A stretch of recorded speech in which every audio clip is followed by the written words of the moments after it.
Thank you. And yeah, congratulations, all of you.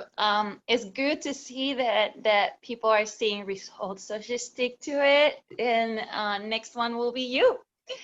So Lucy and I were talking about how we can support you and things that we can help you do and learn and work with so you can do the best out of this business in this 90 days. ตรงนี้จอดฟรีเปล่าอ่ะ Something จอดฟรีได้มาจอด and so you got it, Lucy. And something that is gonna come up for many is time management. Because unlike, I mean, there's some people that might be doing this full time, but the reality is this business, most people just like me, we're doing this in addition to something that we're already doing. We're doing this in addition to our job. We're doing this in addition to another business. Like in my case, I own my own business, my coaching practice. So, and you will find out that most people that join you, they will be in the same boat. So we have to be aware of that. And as we're talking to those new brand partners and coming on board, we need to acknowledge that reality. If you don't acknowledge that reality, you really are not listening and you're not learning about their lives and how is this going to work for them, right? So I know that right now there might be some of us that are in that transition that we left another job or I mean I hope no one was laid off, but I know there's a lot of people that have been laid off. So in that case, it's a little different, but let's stick to the idea that a lot of us were building this as an additional source of income. So I came up with five tips. So there's actually six. The sixth one is a bonus, but there's five ways that you can make this work, even if you have a full-time job. And these five things apply to anyone, even if you don't have a full-time job and you're doing this full-time. They will still apply. So I want to make sure that if you're not doing this part-time, if this is the only thing you're doing, this will still help you. Because time management is one of those things, and I love Leslie is the one person I heard say this, and it blew my mind. People are not bad at managing time. People are just really good at doing what they're not supposed to be doing. It's not that you're bad at time management.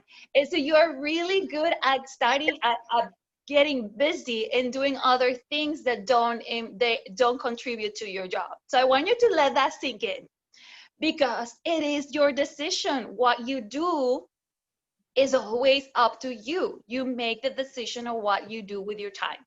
So that should be really empowering. It's not that you're bad at something, it's you have habituated this thing that you choose to do other things. So now you got to choose again and make the decision that I am going to manage my time. I'm going to make the decision that I am the owner and I call the shots on my time. And then if I decided to do this, then I am going to do it the right way.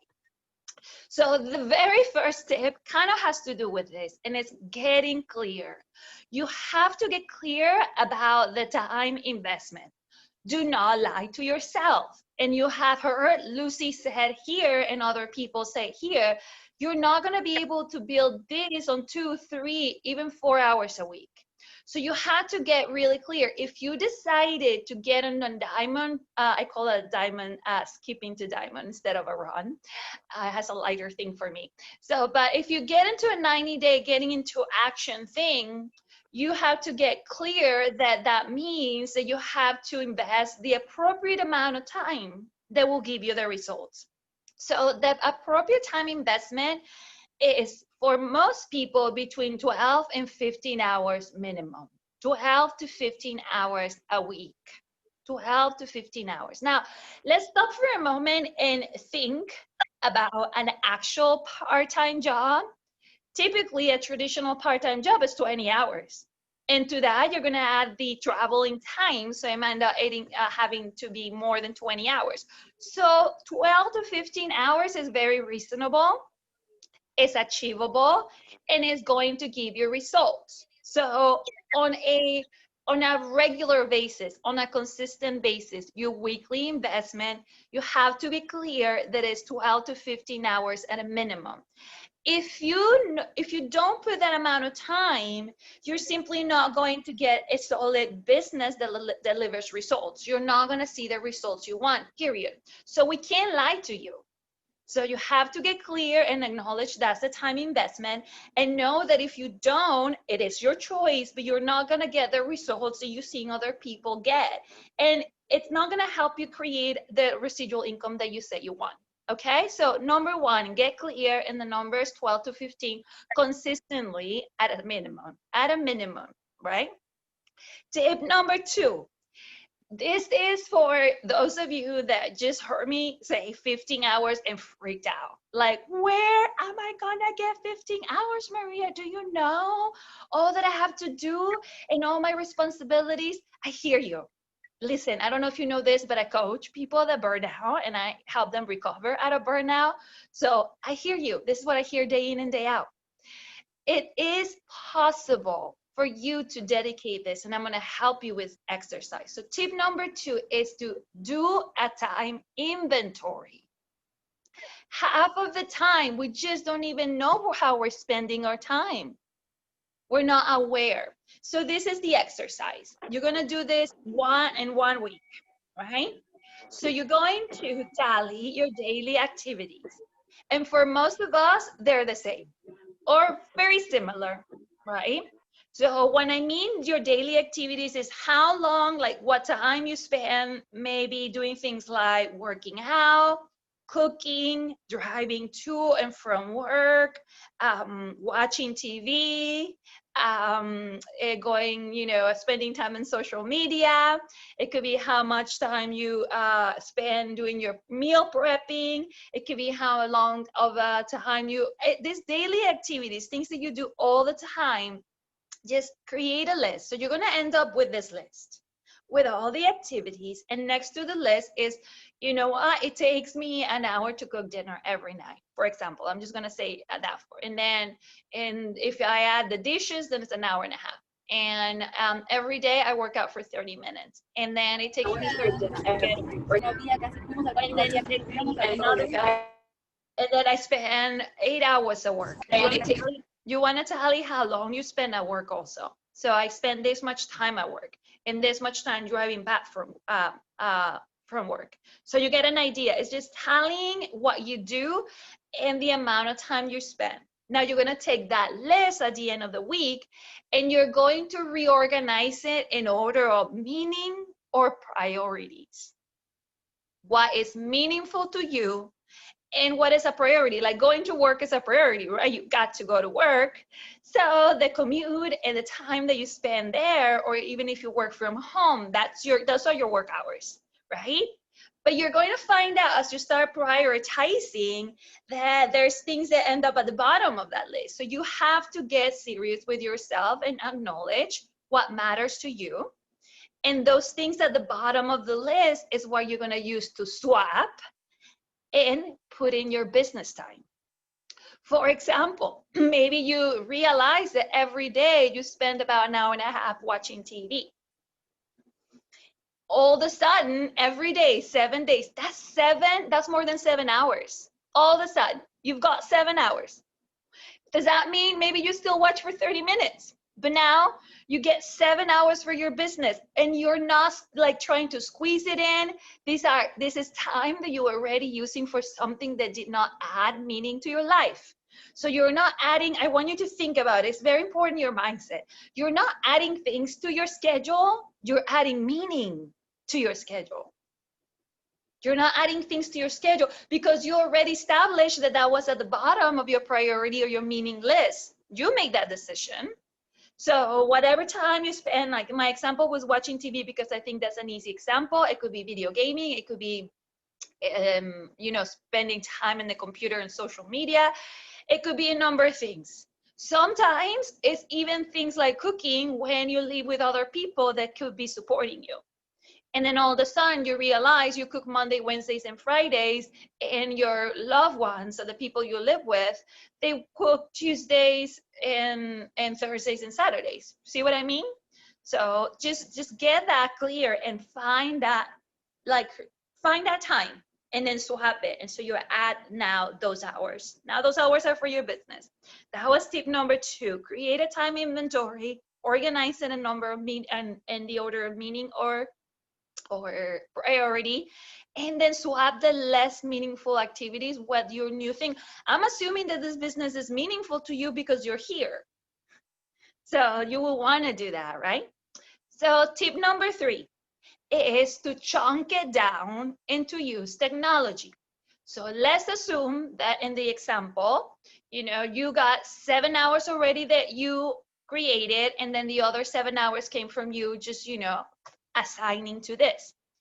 My suggestion, and then actually I think it's most people's suggestion, the most efficient way to work your business is in time blocks. You create chunks.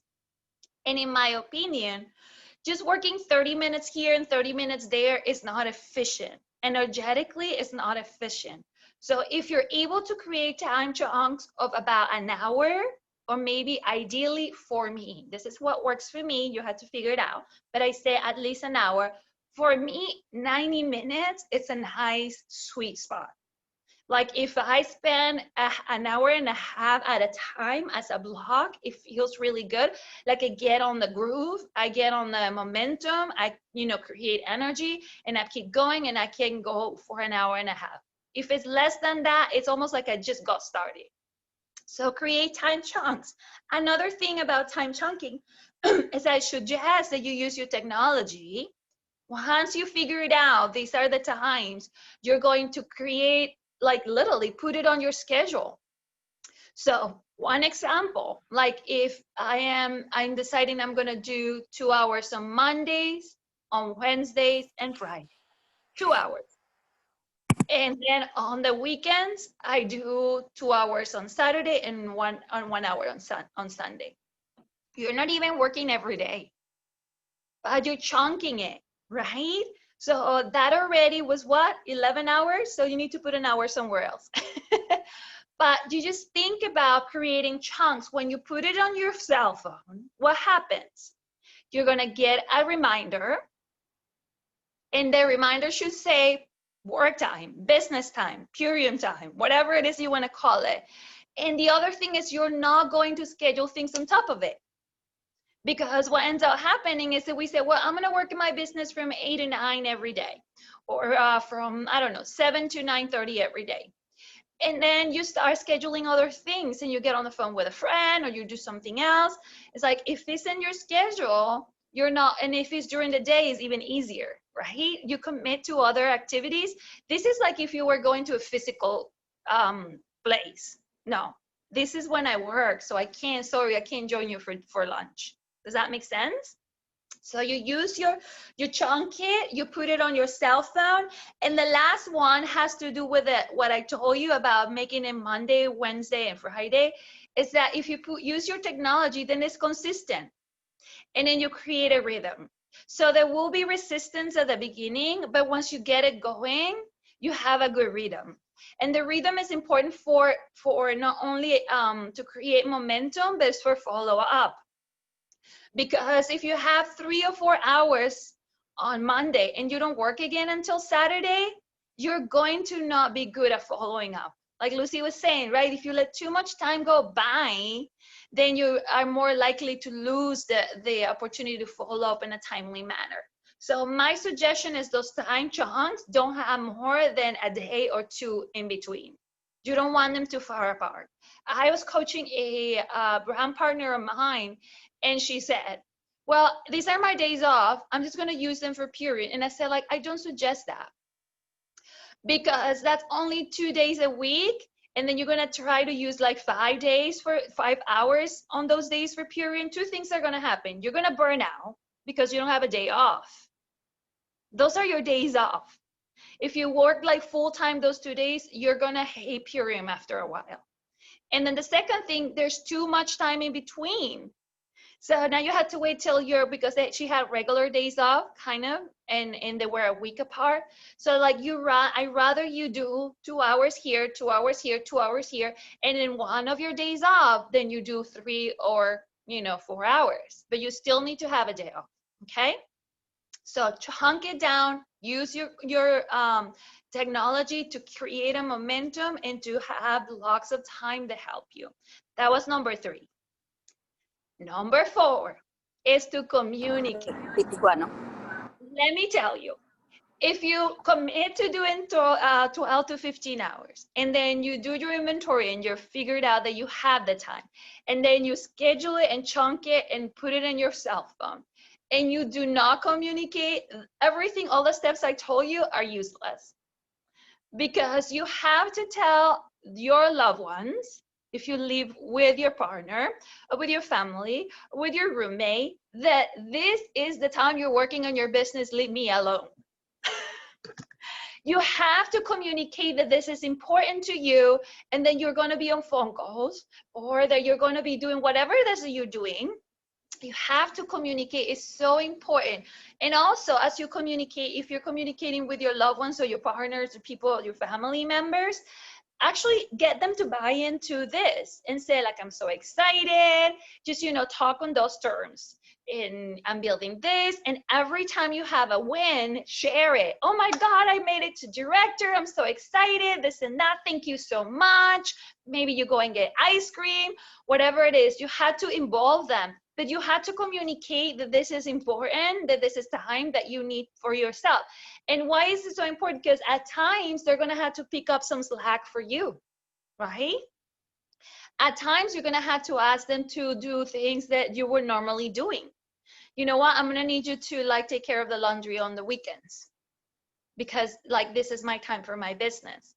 But that's why you had to get them into the excitement and make sure that they partake on your victories, so they don't feel like all of a sudden they have resentment for your business. You have to communicate. You have to communicate. Who else you want to communicate with? With your team. When you establish business hours, like I just told you, right? Monday, Wednesdays, and Fridays from 7 to 9, and then Saturdays this time, and whatever, Sundays this time. You can tell them, and then this whole phone tag, trying to figure it out when to get a hold of you, gets easier. And also it's easier for them to schedule 3 ways, and they can get with their customers or their prospects and say, you know what, Maria is typically available Monday, Wednesdays, and Fridays between 7 and 9. Wouldn't that make them so much more successful? Because they know your hours of operation. So communicate with them also when is your business hours. And those is going to help them with 3-way calls and many other things. And number 5, this is like magic. This is all of a sudden I'm going to give you magic powers. You ready? Seriously, you're going to multiply time. It's called mastering your time. Mastering your time.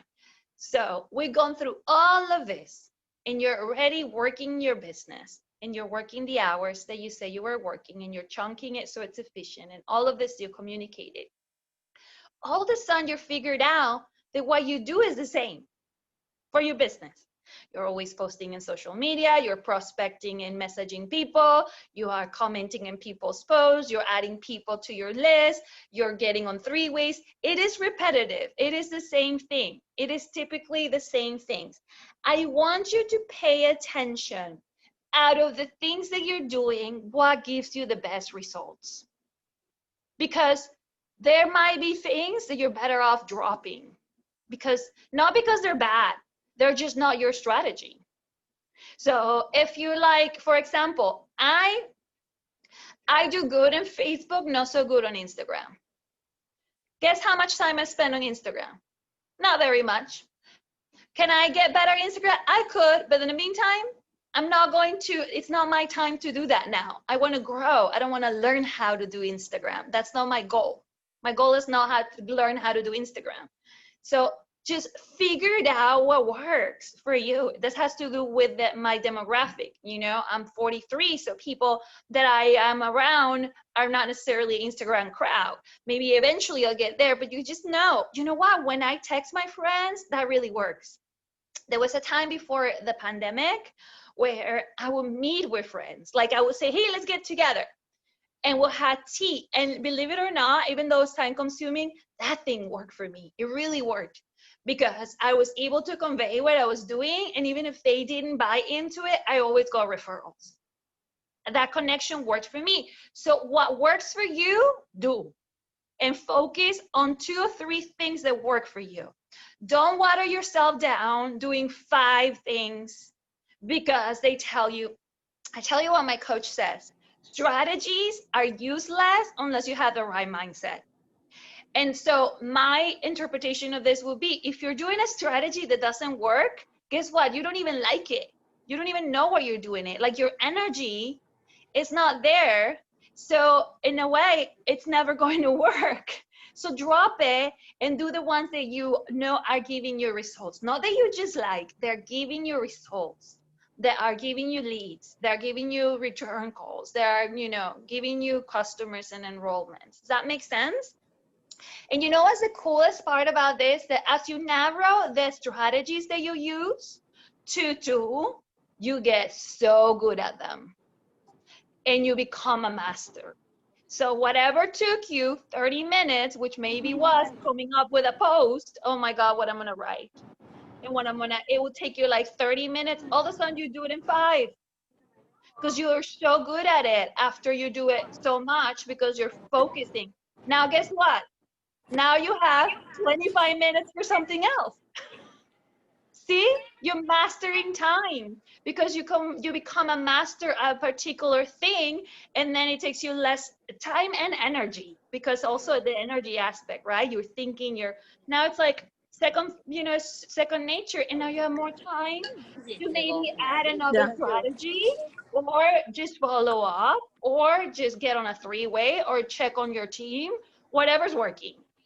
So you can add the next thing that is already giving you results. This is so crucial because I think the better the better you get at them, the less time that your energy you use. And this is going to give you more time to do other things around your business, but even other things that you want to do without necessarily like adding more hours. And I feel eventually this is where you're going to add in your leadership, like you developing your leadership skills on some of that time as you grow and grow and grow. So those are my 5 tips. Do we have time for a 6? I don't want to it's probably short and sweet, but if I loaded it with too much, I don't want to give you another one. What do I get? Someone saying, keep it going. Yeah, okay. So number 6, I didn't get the time to explain this in the video. That's what I want to give it to you because it's not in the video. And I don't go into so much detail in the video. This is about acknowledging the pace. The pace change. The time doesn't change, but your pace is going to change. And you have to be aware of that. Why is this important? Because even though I told you that you have this consistent, 12 to 15 hours, that you do Monday, Wednesdays, and Fridays, and all of that good stuff, which is, I am a creature of consistency and repetition. And Lucy will tell you that. I'm like, that's my thing. I'm reliable.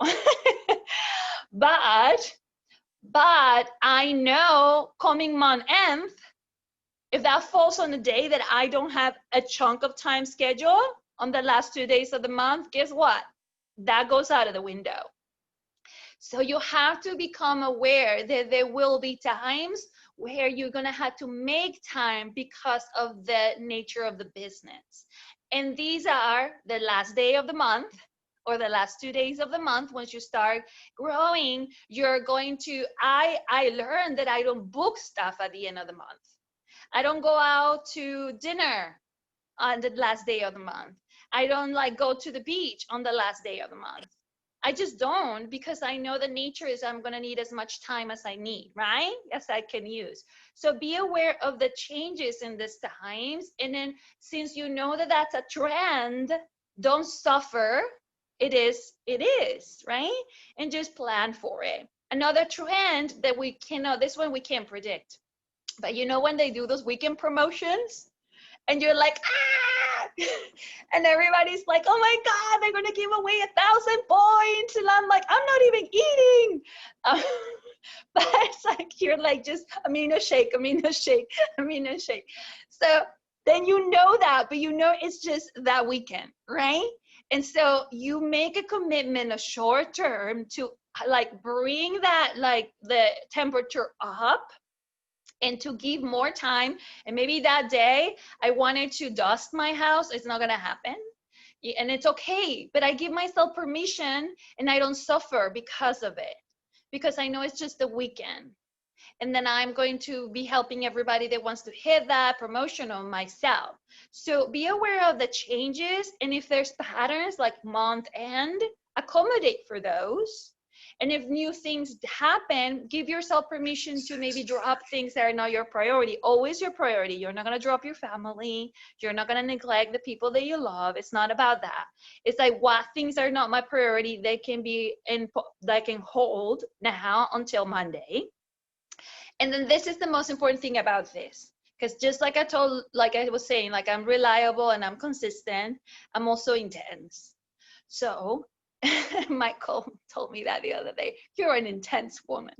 It's like, oh God, someone knows me. So this is important, and I've learned it the hard way, and I want to give you this piece of wisdom. Drop it at the end. Month ended, like like bring it down a notch, like, because sometimes you're so like into this, like, and doing more than you would normally do. Maybe you just take it down some 20-30% and you still go in, but just know that that level of intensity of the end of the month or promotion is not sustainable for through 3-4 weeks, and you're going to burn out, and we don't want that. You want a business for the long run, right? And you don't want to teach that to your, because sometimes you do that and you put a lot of pressure on your team, and they're not going to buy into this thing, because they're like, man, this is too much, right? So you mind your intensity levels, you put it when it's there, but know when to like take it down, and to like find a different pace. Might not be your normal pace. You might have some momentum where you keep it halfway in between, but just take care of yourself, right? Just know and mind that and readjust to whatever you know is best. But don't get stuck on high gear for too long. It sounds weird that I'll tell you this, but it's for the best. It's for the best. So you have your periods of high intensity, you accommodate, and then you know when it's time. And typically you don't get the results anymore, and that's how you know it's time. Because even though you're doing so much, things are not necessarily moving. So you can take a step back and then allow things to reorganize. And then you can reassess and then go from there. That's my sixth step. My sixth tip.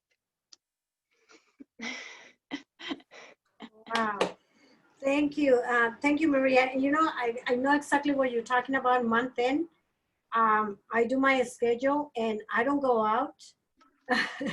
I just don't go out. The last 2 days of the month, I schedule myself to be, and if I'm on vacation, listen to this. If I'm on vacation, I schedule to be in a, like, in a front of the, not a computer, but at least I have a good Wi-Fi, because I know people's gonna need me. I know I have to be there for them.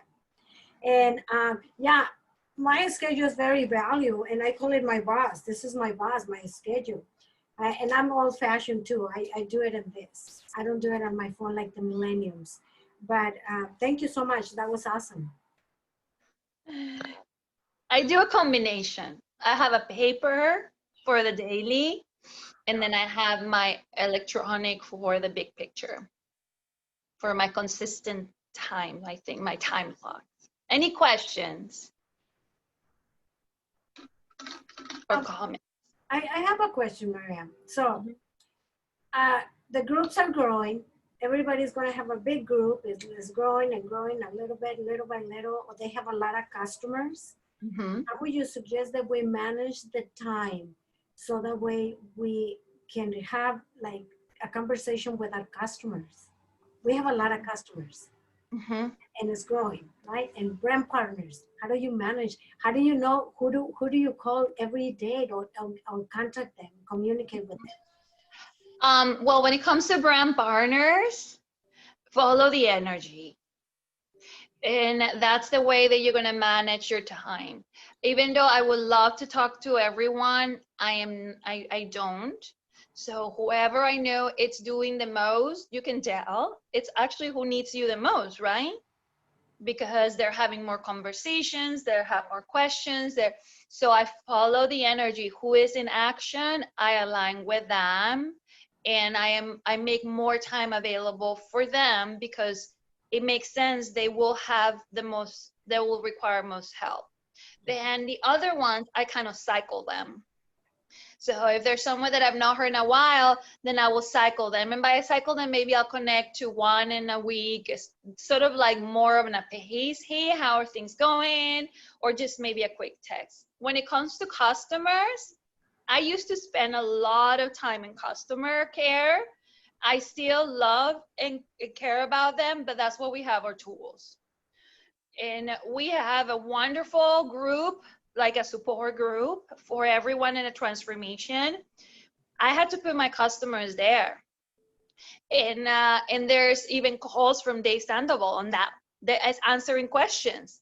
Like, you have to use your tools. So I feel that when it comes to customer care, using the support groups is crucial. That doesn't mean that you don't check with them. I like to do the initial thing with them. But if I have several, like I had a brand partner, and she's going to start her own thing, and I say, gather them all and let's have one call. Gather them all and just have one call. And in bigger teams, they have transformation calls every week. And that's the idea. You gather them all and you tell them this is what's going to happen. And so that way you can work in numbers. They still feel that you care about them and you gave them a service, but you're not going one by one. Because I'm a health coach. I used to feel I had to, but this is different. Right, thank you. And Maria's right. I always follow the energy, you guys. I'm very proud to say that I have over 20,000 people in my organization, over 20,000. Do I communicate with every single one? No, but I follow the energy, even though it's my leg that's already growing, really like it's already a stake off. I still talk to them because I love the energy that they bring me. I love getting in contact with them because guess what? They give me more energy or communicate with the other team members. And I love that. So thank you, Maria. Any other questions? We're like 7 minutes over, but this is good stuff. Anybody, any question? I got one. Yes, Sarah. Okay, so this is just a question about in the beginning. So I'm a beginner, so I'm gonna ask a beginner question. I'm sure people might laugh, but what do you think are the most important things to focus on if I'm at minimum doing 12 to 15 hours? What should I be focusing on in order to set a good foundation for the business? Actually, I'm going to share with you what I shared with my team yesterday, which is let me see, I haven't written down here, the fundamentals. And these are the fundamentals. First, it sounds like it's not a business producing activity, but you know that's where we started here. Make sure you know your why. Get that done now. Don't wait. Get it done. 2, story. Spend time telling your story. Spend time publishing your story. Spend time posting about your story, and have a story for your business and have a story for product. So 2, story. 3, build your list and prospect. If not, you're not in business. Those are the 3 things. And when I say build your list, is make a priority to every day add at least one new name into your list at a minimum, and that you're talking to 3 people every day. And so if you're talking to 3 people every day, you might want to add 3 names, and then just consistently be in. And remember that when we say prospecting, this doesn't necessarily mean that you are, hey, I'm doing Purium and do the transformation. No, you're just making the connection with 3 new people. That's why it's important that you add people to the list, because if not, you're going to find yourself talking to the same people. That's not the idea. So those are the 3. Get your why, get connected to your why every day. Make sure you're telling your story. Actually, you're going to tell your story as you connect to the people on your list. You'll find yourself telling your story. And then 3 is just have a living organism that is your list. Don't let it die. Keep feeding it, and always be prospecting. It's simple. If you do those 3 things, I don't know if Lucy wants to add something else, but I think that there's no way that you're not going to do good. Perfect. Thank you. You're welcome. You got it, Maria. Thank you. Anybody else? Any other questions before we go? I have one question, Lucy. Yes, Donna. I've heard it said a couple times, a couple different places, that when we're on social media or like perhaps in our stories, that we shouldn't mention Purium, like per se. We should make it just kind of nebulous. Hey, this company that I'm in, like, so that's what I was wondering in redoing my story a little bit. Should I take out Purium, the mention of Purium, and then say at the end, if you're more interested in hearing more about this company, you know, contact me? Or should we not mention Purium up front, or does it matter? You want me to answer, Lucy? Somebody. Great. So that's a great question. And this is why you don't want to say Purium. You want them to reach out to you. You want them to ask you questions. You want to engage them and give them reasons to reach out to you. So it's not like we're ashamed of Purium, where Purium is that. It's that if you give all this info, they're just gonna go and Google Purium. Okay. And then you want them to reach out to you. So you can use like this wonderful company, or this vision-driven company, or this community, or this new online business, just whatever you feel aligns with the way that you speak, and then let them ask you. So they're kind of like at the edge of their seat, kind of like, what's this thing? And then that's what you want them. So then we shouldn't be posting pictures of the product then either, right? What my team does, and they're getting so good at it, is they put little, you know how you put stickers on, you can edit pictures, and they're like a smiley face right where it says Purium. Or if they're holding it, like if I'm holding my power shake in a picture, I'm not gonna show the logo. I'm gonna be like this, where you cannot see it.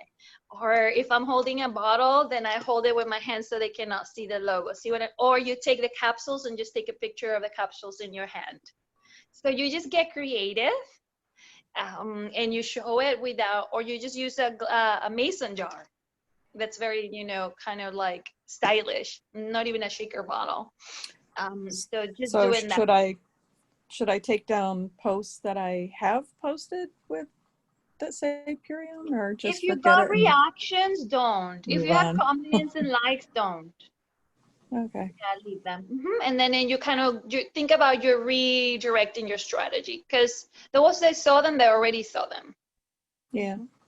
I have to tell you guys, because that's exactly how I got Seema to sign me, to get me, talking to her, because I always saw her with a shake and stuff, but it was usually in a mason jar, and I kept seeing her vitality and her information and all the stuff that she would talk about, and that's what drew me in, was the curiosity that she built in my head. I was going, what is this woman's secret? I always see that green jar in her hand. What is that?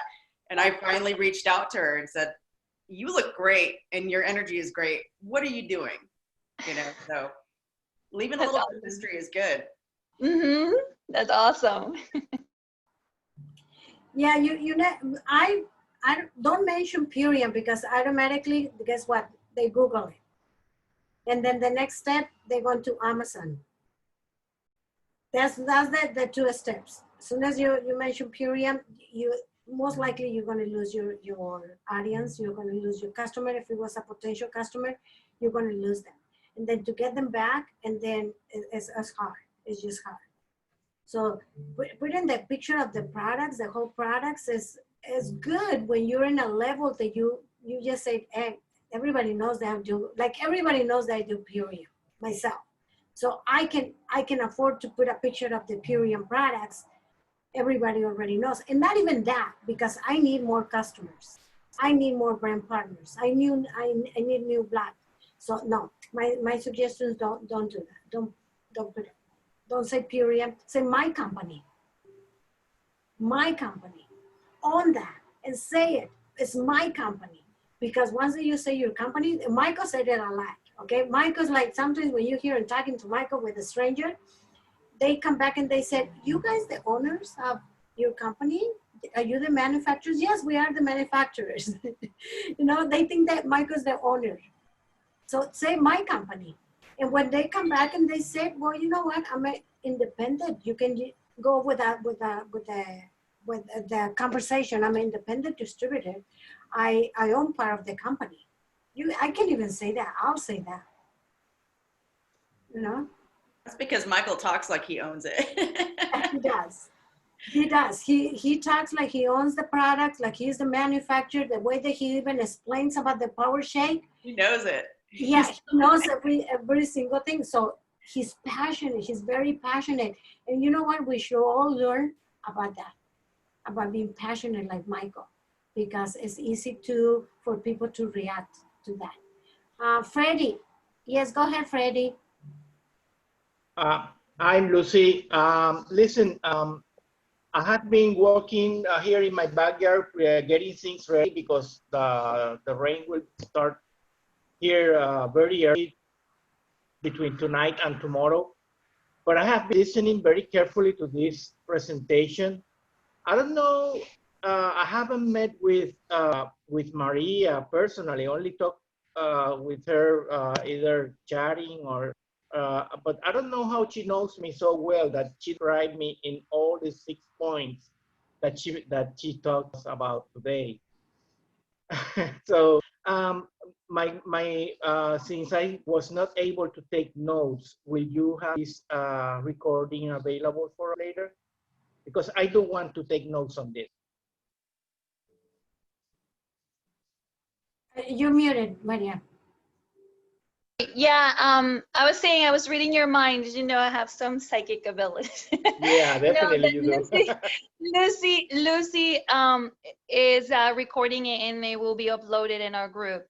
And actually, I wanted to say this because this is not get into action thing. So I wanted to give you guys a time management homework. So like you were listening to it right now. So I want you, everyone should do that time inventory exercise. Just look at your time and where you're spending your time and do the priority. Actually, for anything in your life that is so wonderful that you actually realize that you're spending time on things that are not meaningful to you. And then notice what that time is and then shift it and put your Purium time there and maybe post in the group or come here and tell me or tell Lucy, I realized I had this many more hours to use and maybe declare this is how I'm going to use them. I'm going to use them Tuesdays and Thursdays because I figured out I was spending 5 hours in, I don't know, whatever it might be that you thought that you didn't realize you were spending. Is this homework clear? Do the inventory and then declare the hours that you found and maybe tell us where you plug them in your schedule. I have a quick question, Maria. I do spend a lot of time because I'm lucky enough to have a lot of time right now, but this is very helpful to me to be able to divide my time properly as to what I'm doing. But the thing I'm asking now is that I'm starting to develop a team. How do you divide your time between like your current prospecting and also helping develop your team? Let me say this in a way that I don't sound. See, remember what I said about following the energy? Mm-hmm. already, you have to create leaders. So you got to send them to do the work and then come back to you. Okay. So don't explain anything that's already available to them in the app or in iLearn. So if it's in the app or iLearn, this is what you say. You have a conversation. Okay, this is what we're going to learn today. We're going to learn the UBT. Go to iLearn in this section, watch the video, take your notes, and then I want you to, we'll talk tomorrow. You tell me where you're stuck, and then we're done. And then you give them the next one. Okay, I want you to look at the video, and then we're going to talk about the list. Go to the get started. There's a whole thing about developing your list. Go through it, start your list. Just give them instructions and send them. Okay. Send them.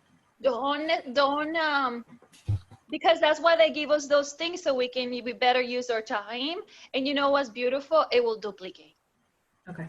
They're going to do the same. They're not going to think, oh, I have to say it the way that Casey said. Why did she say she was so good at it? No, she just wanted me to do it. But then you tell them, I'm going to call me tomorrow, call me on Wednesday. We're going to talk about it. So you're also establishing that this has to happen. Great. And then if they don't do it, then you know you don't spend as much time there. That's another thing for you to know. If you keep telling them to go and do things and they keep not doing them, then you just like let them be. It's not that they're bad. That might not be right now where their energy is going. Okay, thank you. You're welcome. That's great. That is true. You know, sometimes I have new brand partners and then they say, well, I'm ready to send a text to my new prospects. Which video should I send? And then I said, well, are they interested in the product or are they interested in the business? And then I give them a couple choices. I didn't even say, no, Lucy, but tell me what is your favorite one. That's how they can get you. Just tell me exactly which one is your favorite one. I said, no, I want you to go and watch the video yourself. Watch the video and then pick one. I can guide you to, it's on the Purium app and it's on this section, and go and watch the video and you tell me which one you're gonna send. And then I can give you the idea if that's the right one or not. But most of the time, if you just say, oh, send the farm to family, guess what? Automatically, they're gonna send the farm to family. They're not even watch the video. And then they're gonna find out that probably most likely the people, they like to eat meat, they don't care about the environment, they don't care about anything else, and you send them the farm to family. But no, watch the video. And then they're gonna say, what is that guy talking about? I go and buy my broccoli over here at the grocery store and it's fresh and everything comes out. So ask them to do the homework. Maria's 100% right. I learned it the hard way. All right, you guys. Anything else before we leave? No? Okay, I'll invite you tomorrow. We're gonna have a 10 o'clock Pacific time. And I'm working really hard on putting everything on the Love Team Facebook page. The events, it's going to be an event and it's going to be the link. So it's going to be there. So whenever you need something, the schedule, the link of something is going to be in there, on the Love page. And tomorrow we're going to do a couple. It's going to come and share with us how in the world they got to Diamond in 90 days. They made a lot of money, you guys. They did. I'm so excited for them. So they just gonna tell us how they went in I think it was less than 90 days. So tomorrow we're gonna learn about that. They are the Holistic Justice League team. So Jane and Tahira, they're gonna be with us. Okay, so I'll see you guys tomorrow at 10 a.m. Pacific time. Okay. Bye, guys. Thank you. Bye-bye. Good night. Thank you so much for your Thank time. you. Thank you so much. Thank you, Bye. Lucy, Maria. Bye. Bye.